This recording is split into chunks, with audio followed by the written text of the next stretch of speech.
Good morning, students. In last lecture, we studied about the quantum numbers. Okay. Quantum numbers is this set which provide exact information about the accommodation of electron. इलेक्ट्रॉनचं जे काय accommodation आहे item मध्ये electron कुठे present आहेत याबद्दलची जी proper information द्यायचं काम जे हे आपल्याला कोण करत असतं क्वांटम नंबर सेट करत असतो. ठीक आहे. तर त्यातला आपण लास्ट लेक्चरला पहिला क्वांटम नंबर जो आहे तो स्टडी केला होता that known as principal quantum number represented by small n. Principal quantum number is nothing but n, number of cell n, okay, that known as number of cell, okay, that also known as orbit, or that also known as principal energy level.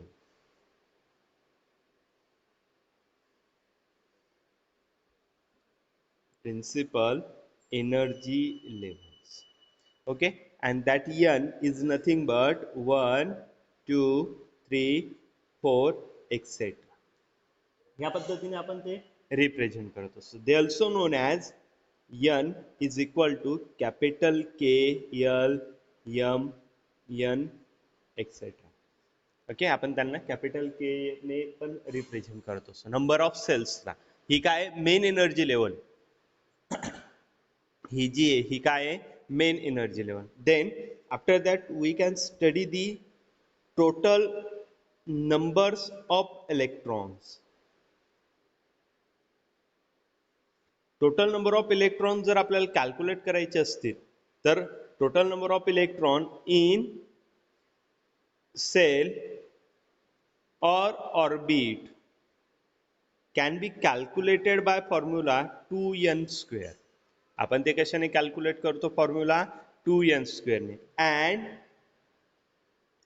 Total number of orbital are calculated by n². आपण ते कशाने calculate करतो n² ने. ह्या पद्धतीने आपण last लेक्चरला पाहिलं होतं. First shell having 2 electrons by formula 2n², second shell having 8 electron, third having 18, fourth having 32, fifth having 50 electrons. Okay. म्हणजे हे काय करतं आपल्याला अकोमोडेशन इलेक्ट्रॉनचं एक्सप्लेन करत असतं. देन द सेकंड वन, आता आपण पहिला जो तो आपला ऑलरेडी लास्ट लेक्चरला डिस्कस झाला होता त्यामुळे आपण त्यात काही एवढं ब्रीफली डिस्कस करणार नाही. तर आपल्याला सेकंड वन डिस्कस करायचं. Second one is known as azimuthal quantum number. Azimuthal quantum number represented by small n. This also known as subsidiary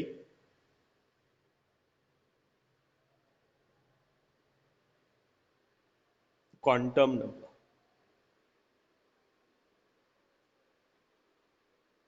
त्यालाच आपण सबसिडरी क्वांटम नंबर म्हणतो. मग आता अझिमुथल क्वांटम नंबर हा आपल्याला काय एक्सप्लेन करतो. Then azimuthal quantum number explains or provide subcells in an atom. Atom मधल्या ज्या काही सबसेल्स आहेत ह्या सबसेल्स सांगायचं काम हा करतो. मग आतापर्यंत तुम्ही जे 10वीला इलेक्ट्रॉनिक कन्फिग्रेशन लिहिलेलं आहे आतापर्यंत जे तुम्ही इलेक्ट्रॉनिक कन्फिग्रेशन लिहिलेलं आहे ठीक आहे हे जे इलेक्ट्रॉनिक कन्फिग्रेशन आहे हे तुम्ही सेलच्या फॉर्म मध्ये लिहिलेलं आहे. 2 8 18 ह्या पद्धतीने तुम्ही इलेक्ट्रॉनिक कन्फिग्रेशन जे आहे ते तुम्ही आजपर्यंत लिहित आलेले. ओके.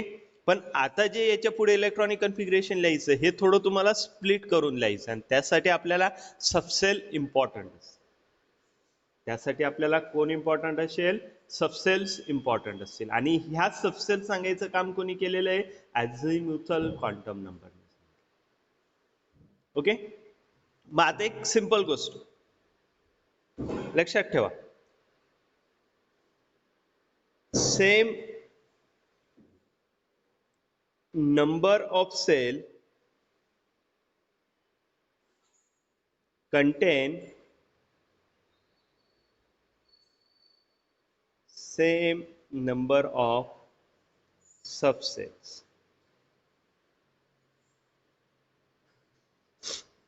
म्हणजे पाहता जेवढ्या नंबर ऑफ जेवढी सेल असेल तेवढ्या काय असेल सबसेल असेल. फॉर एक्झाम्पल मी जर एन ची व्हॅल्यू घेतली, एन ची व्हॅल्यू, एन म्हणजे काय झाला, हा प्रिन्सिपल क्वांटम नंबर झाला. एन म्हणजे काय झाला, प्रिन्सिपल क्वांटम नंबर. मी जर त्याची व्हॅल्यू जर 1 घेतली, प्रिन्सिपल क्वांटम नंबरची व्हॅल्यू जर मी 1 घेतली, तर त्याच्यामधला सबसेल जर घ्यायच्या म्हटल्या तर त्याच्यामध्ये एक सबसेल असेल. सेल 1 आहे, फर्स्ट आहे, म्हणून त्याच्यामध्ये 1 सबसेल. If n value is a 2, that time it having 2 subsets. If n value is a 3, it having 3 subsets. Okay. If n value is a 4, it having 4 subsets. While n value is a 5, it's having 5 subsets. मग आता या subcells कुठल्या आहेत? ठीक आहे, तर त्या सबसेल असता first is known as yes सबसेल.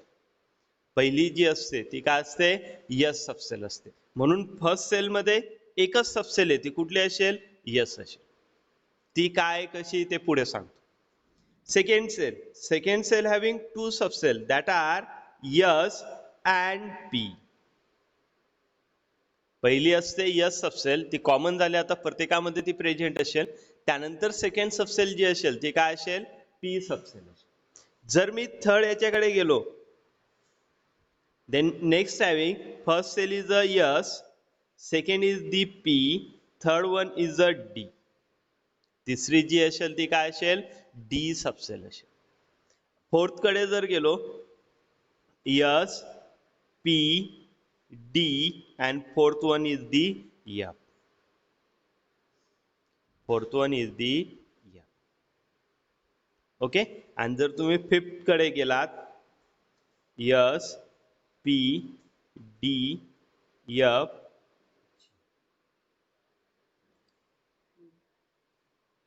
ह्या पद्धतीने सबसेल असतील. आणि जी पासून मग त्या पुढे ज्या आहेत त्या काय होत जातील, वाढत जातील. जी पासून ज्या काही सेल्स असतील त्या पुढे काय होत जातील, वाढत जातील. आणि ह्या पद्धतीने सबसेल जे आहेत ते हा प्रेझेंट असतात. पण आपल्याला फक्त सबसेल सांगायच्या नाहीत, आपल्याला त्यांच्या अझिम्युथल क्वांटम नंबरची व्हॅल्यू सांगायची. ठीक आहे. मग आता ह्या एस, पी, डी, एफ हे काय भानगड आहे. जर तुम्ही पिरियडिक टेबल जर पाहिलं तर पिरियडिक टेबल मध्ये तुम्हाला ह्या पद्धतीचे ब्लॉक्स सापडतील, S block, P block, D block, तर ते इकडनं आलेले. जर तुम्ही पिरियडिक टेबलचा जर मेन बेसिक पाहिलं तर पिरियडिक टेबलमध्ये ज्या सबसेलमध्ये इलेक्ट्रॉन जातो तो एलिमेंट त्या पर्टिक्युलर ब्लॉकमध्ये प्रेझेंट आहे. त्यामुळे तिथं आपल्याला एस, पी, डी, एफ ह्या पद्धतीचे ब्लॉक्स दिसत आहेत. ओके. हे पहा, नेटवर्क इश्यू असल्यामुळे बऱ्याचशा विद्यार्थ्यांना ब्लर दिसतंय, पण तुम्ही परत परत मेसेज टाकून अजून तेवढं नेट कन्झम्पशन करताय. ऑलरेडी तुम्हाला हे जे लेक्चर आहे हे लेक्चर अवेलेबल होईल. Okay. As it is lecture जे आहे ते तुम्हाला अवेलेबल होईल. म्हणून परत परत सेम चॅटिंग करून नेटचं मॅक्झिमम कन्झम्पशन करू नका. कारण की आपल्यातले बरेचसे विद्यार्थी हे उशिरा जॉईंट होतात आणि जसे स्टुडंट जॉईंट होतील तसं नेटचं कन्झम्पशन होत असतं. म्हणून आम्ही सांगत असतो की पहिल्या 5 मिनिटात जॉईन करा. कारण की जॉईंट आणि लेफ्ट होत असतील तर नेटचं कन्झम्पशन जे शेवटी एक इलेक्ट्रॉनिक डिव्हाइस आहे त्यालाही काहीतरी लिमिटेशन्स आहेत. ठीक आहे. कारण की आपल्या इथं 100+ स्टुडंट आहेत एका लेक्चरला. त्यामुळे एवढे स्टुडंट जे आहेत त्या ज्यावेळेस ते जॉईंट होतील आणि लेफ्ट होतील त्यातले बरेचसे विद्यार्थी, त्यावेळेस काय होईल, डेटा कन्झम्पशन जास्त राहील आणि त्यावेळेस तुम्हाला ब्लर दिसायचा प्रॉब्लेम येत जाईल. म्हणून एकदा जॉईंट झाले तर लेफ्ट होऊ नका. आणि जॉईंट होताना पहिले जे 5 मिनिट असतील, आता फॉर एक्झाम्पल 7:40ला लेक्चर आहे तर 7:40 ते 7:43 किंवा 45च्या मध्ये जॉईन करण्याचा प्रयत्न करा. म्हणजे पहिल्या 5 मिनिटात जर तुम्ही लिंकला जॉईंट असाल तर नेट कन्झम्पशन जे हे कमी होईल आणि तुम्हाला ऑटोमॅटिकली क्लिअर दिसेल. ओके, मग आता हे जे यस पी डी एफ हे काय भानगड? देन यस हे त्यांच्या आपण जे काही सबसेल्स आहेत ह्या सबसेल्सचे काही इम्पॉर्टंट थिंग्स आहेत त्याच्यावरनं आपण ते डिराइव्ह केलेले. Then what is the S subshell? Then S subshell is a spherical shape. ही जी सेप हिचा सेप कसा आहे? स्पेरिकल. आपल्याला पुढे जाऊन पाहायचं आहे ते सेप्स ऑफ ऑर्बिटल्स किंवा सेप्स ऑफ ऑर्बिटल्स, त्यावेळेस आपण स्टडी करणार आहोत. तर यसचा S, what is mean by S? S is nothing but spherical. What is mean by P? P is known as principal. आता हा प्रिन्सिपल वेगळा आहे. Okay, P is known as principal. D is represent diffusion while F is represent fundamental. पण आतापर्यंत आपल्याला फक्त 4 सबसेलची गरज पडली. जी 5वी सबसेल मी जी लिहिलेली हिची अजून आपल्याला गरज पडलेली नाही, कारण की एवढा बल्की ॲटॉमिक नंबर असलेला एलिमेंट अजून आजपर्यंत डिस्कवर झालेला नाही. म्हणून आपल्याला इलेक्ट्रॉनिक कन्फिगरेशन मधून अजून जी सबसेलची गरज पडलेली नाही. But it represent geometrical. जी असते ती आपण जॉमेट्रिकल साठी घेत असतो. आणि ह्या पद्धतीने यस पी डी एफ ह्या पद्धतीने ह्या सबसेल्स आलेल्या आहेत. S for spherical, P for principal, D for diffusion आणि F for fundamental. Okay,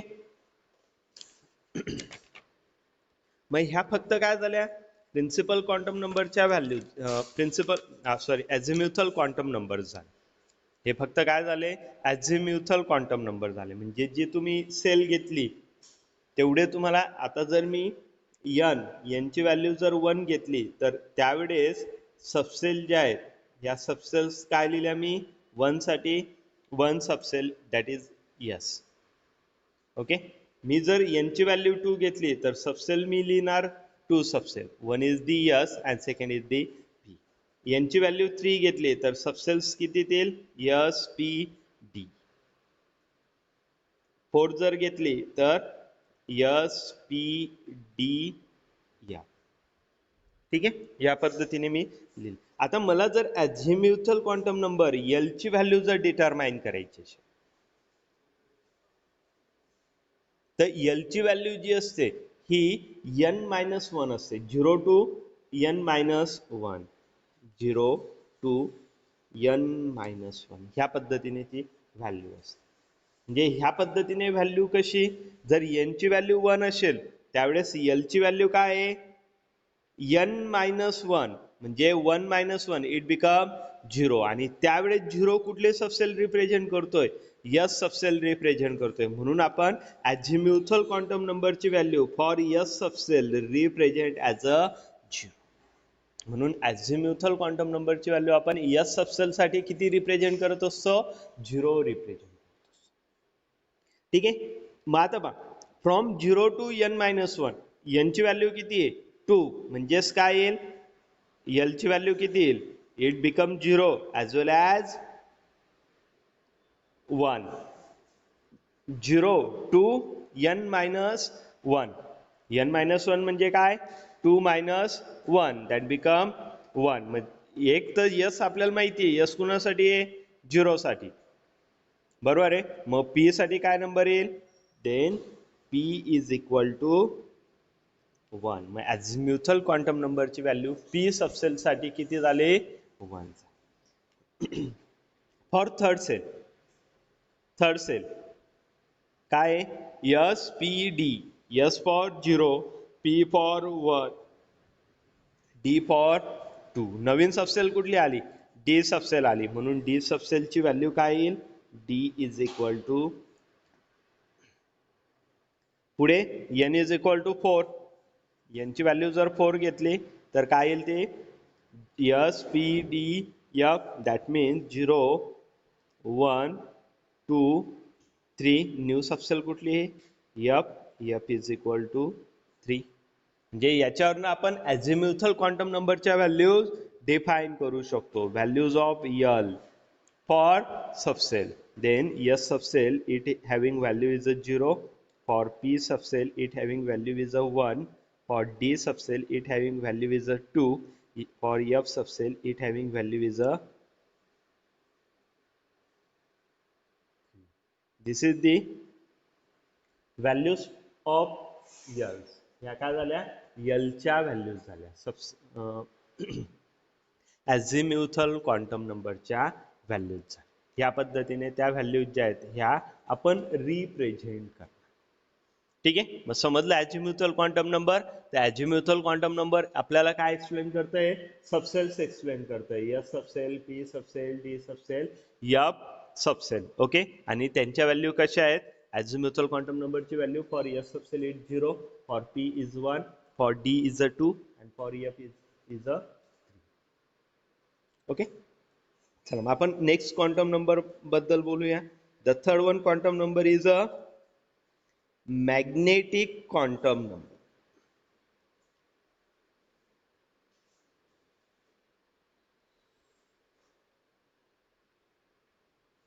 magnetic quantum number. मग आता मॅग्नेटिक क्वांटम नंबर काय बनणार? Then magnetic quantum number provide orientation of electrons.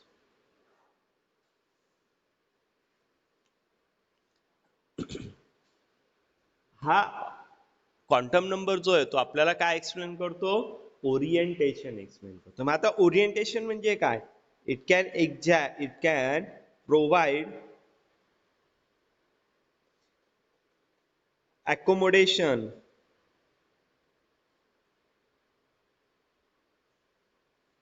of electrons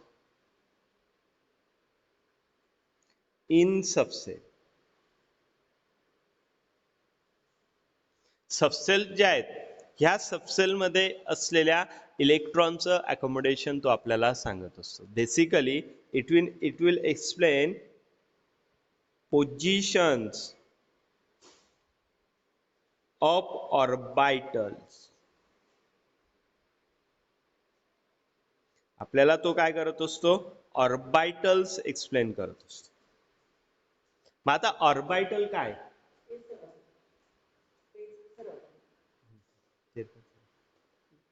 okay, मग आता orbital काय?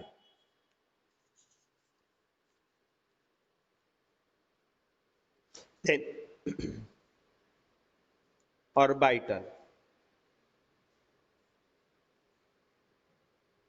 मला काल कोणीतरी विचारलं होतं ऑर्बिट आणि ऑर्बिटल मधला डिफरन्स काय. ठीक आहे, आता लक्ष द्या. ऑर्बिटल काय? Then orbital is the 3-dimensional space around nucleus of atom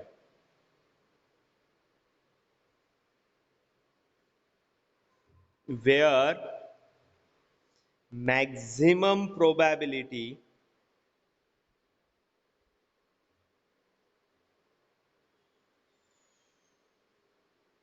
to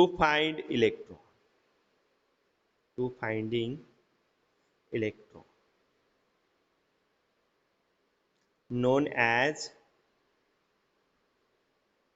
orbital.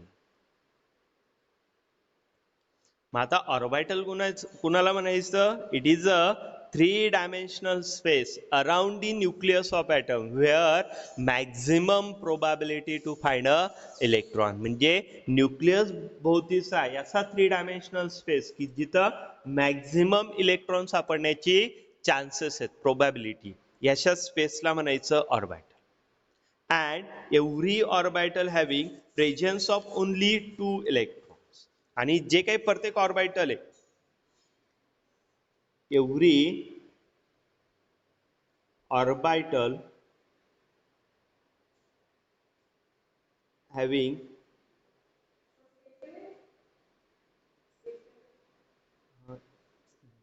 हे चालतंय.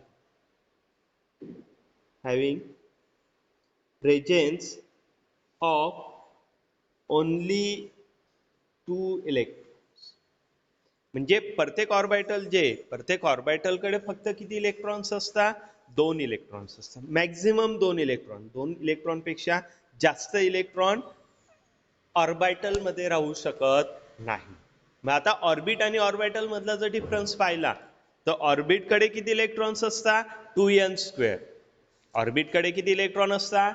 2n² आणि ऑर्बिटल कडे किती इलेक्ट्रॉन आहेत? ऑर्बिटल कडे फक्त 2 इलेक्ट्रॉन्स आहेत. It having only presence of 2 electron. Okay, म्हणून ह्या पद्धतीने ऑर्बिटल्स असतात. मग जर मला जर मॅग्नेटिक क्वांटम नंबरची व्हॅल्यू पाहिजे असेल तर मॅग्नेटिक क्वांटम नंबर मला हे ऑर्बिटल एक्सप्लेन करणार आहे सबसेल मध्ये. ठीक आहे, मग मी जर सबसेल घेतली यस,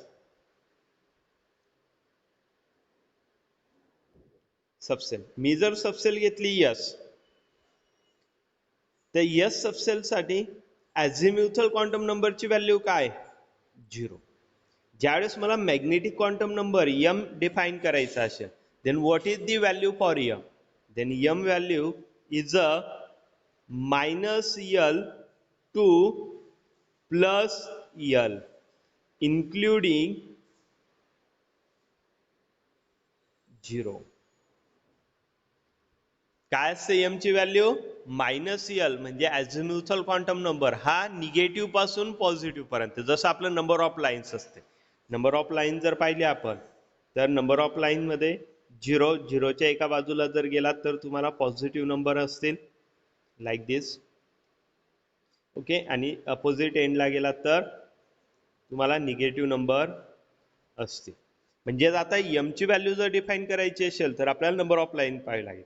तर जी काही l ची व्हॅल्यू आहे तर ती काय करायची? निगेटिव्ह पासून पॉझिटिव्ह पर्यंत इन्क्लुडिंग 0. जेवढे नंबर्स येतील तेवढे काय असतील? ऑर्बिटल्स प्रेझेंट असतील. मग l ची व्हॅल्यू 0 आहे म्हणजे 0 to 0 किती ऑर्बिटल असतील? It having only 1 orbital. त्याच्याकडे फक्त एक ऑर्बिटल असेल आणि ते ऑर्बिटल मी बॉक्स फॉर्म मध्ये ह्या पद्धतीने रिप्रेझेंट करतो. या पद्धतीने आपण ऑर्बिटल जे ते काय करत असतो? रिप्रेझेंट करतो.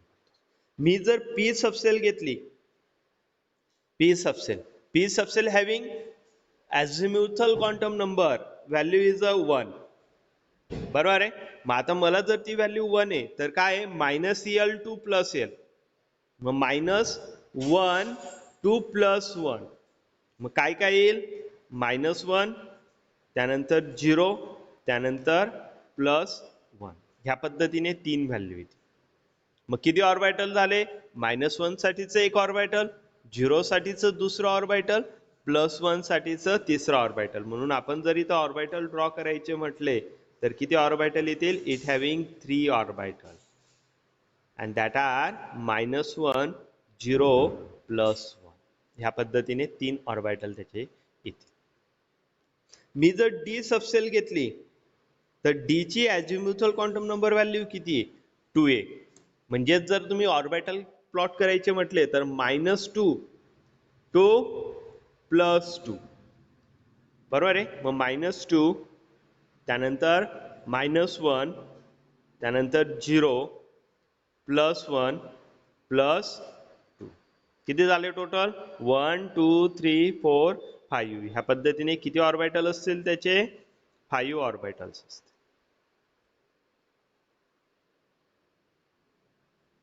कुठले कुठले असतील ते? -2, -1, 0, +1, +. ओके. जर एफ सबसेल कडे गेलात तर एफ ची व्हॅल्यू किती आहे अझिम्युथल क्वांटम नंबरची? इट्स 3. ओके.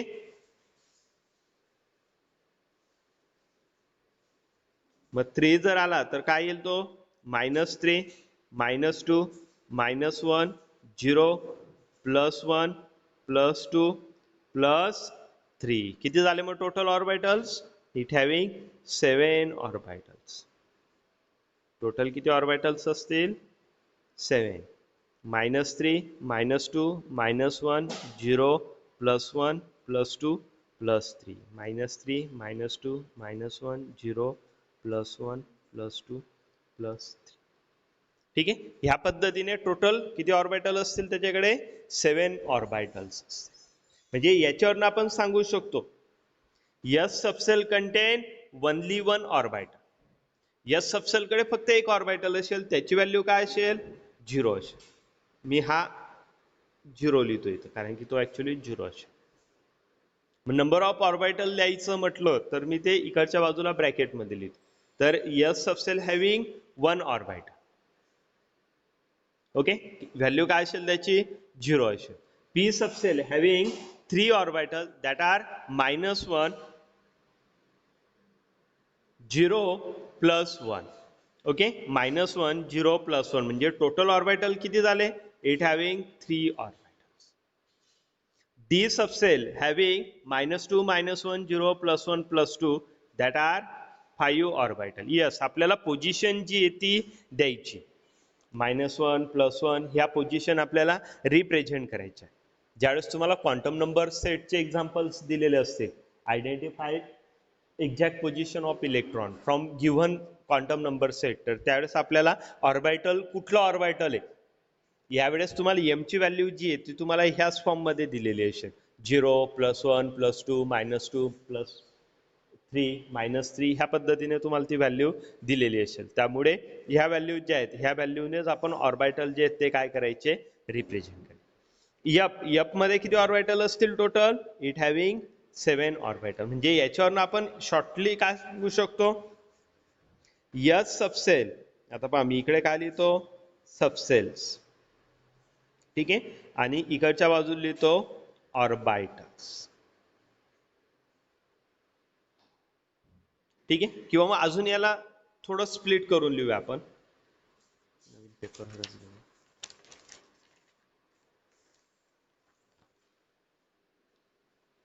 ठीक आहे, आपण त्याला अजून स्प्लिट करून लिहून टाकू. पहिली गोष्ट ऑर्बिट,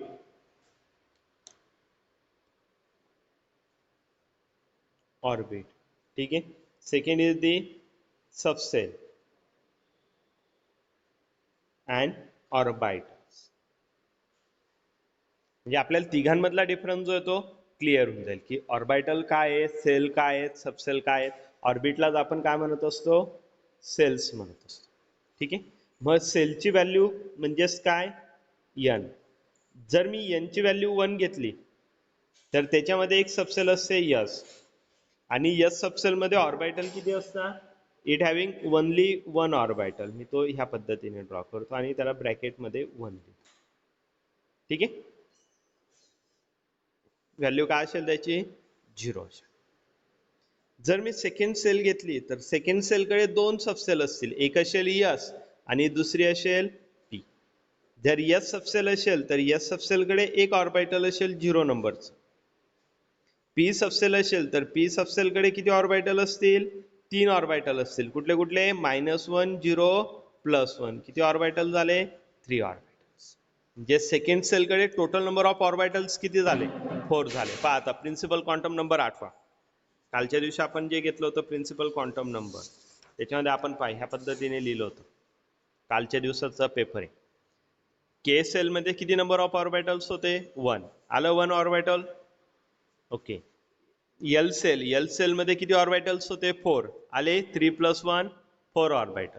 आता पुढच्या सेल मध्ये किती ऑर्बिटल असतील, 9, आणि त्याच्या पुढच्या सेल मध्ये 16. ते येतात का आपण कॅल्क्युलेट करू. Then third cell having 3 subcell, one is the S, second is P, and third one will be D. मग S सबसेल कडे एक ऑर्बिटल आहे 0 नंबरचं.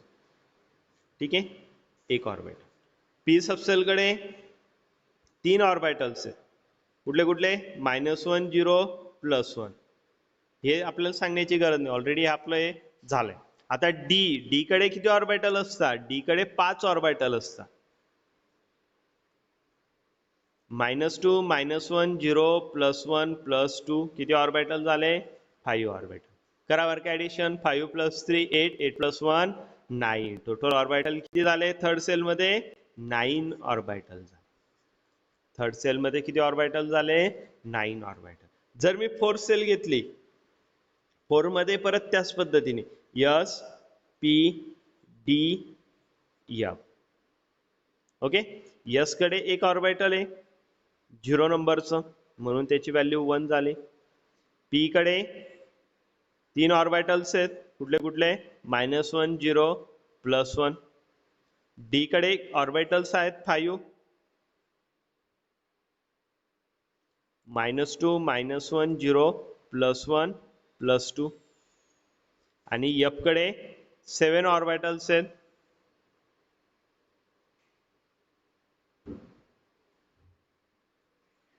-3 -2 -1 0 +1 +2 +3. करा मग, 7 + 5 12, 12 + 4 इट इज अ 60. आले मग टोटल नंबर ऑफ ऑर्बिटल. ह्या पद्धतीने आपण ऑर्बिटल जे आहेत पहा. मग आता इथं 3 गोष्टी क्लिअर झाल्या. पहिली गोष्ट म्हणजे shell orbit, okay. Second is the subshell and third is the orbital. म्हणजे आता इलेक्ट्रॉन जे आहेत आपण आतापर्यंत फक्त सेल्स मधले इलेक्ट्रॉन लिहित होतो. तुम्ही आतापर्यंत ज्यावेळेस इलेक्ट्रॉनिक कन्फिगरेशन करत होते, इलेक्ट्रॉनिक कन्फिगरेशन हे तुम्ही सिंपल, जर तुम्हाला सोडियमचं इलेक्ट्रॉनिक कन्फिगरेशन दिलं ॲटॉमिक नंबर 11, तर तुम्ही ते कसं लिहित होते, 281. म्हणजे हे फक्त काय करत होतो आपण, सेलच्या फॉर्ममध्ये लिहित होतो. पहिल्या सेलमध्ये 2 इलेक्ट्रॉन, दुसऱ्या सेलमध्ये 8 इलेक्ट्रॉन आणि तिसऱ्या सेलमध्ये 1 इलेक्ट्रॉन. पण आता याच्या पुढे तुम्हाला ते काय करायचं आहे, सबसेल आणि ऑर्बिटल्स मध्ये स्प्लिट करायचं. म्हणजे सबसेल एस एक मध्ये कुठली आली, एस सबसेल आली. सेकंड ऑर्बिट मध्ये 2 सबसेल आले, S and P. Third orbit मध्ये 3 सबसेल आले, S P D. Fourth orbit मध्ये 4 सबसेल आले, S P D F. Okay, ह्या पद्धतीने आपल्याला सबसेल आणि त्या सबसेलवरनं त्यांचे ऑर्बिटल्स ह्या पद्धतीने काय करायचं, आपल्याला त्यांचं स्प्लिटिंग करायचं. And this third one is known as magnetic quantum number. आणि ह्या झाल्या मॅग्नेटिक क्वांटम नंबरच्या व्हॅल्यूज आपण ज्या बॉक्सच्या खाली लिहिलेल्या आहेत. या काय झाल्या,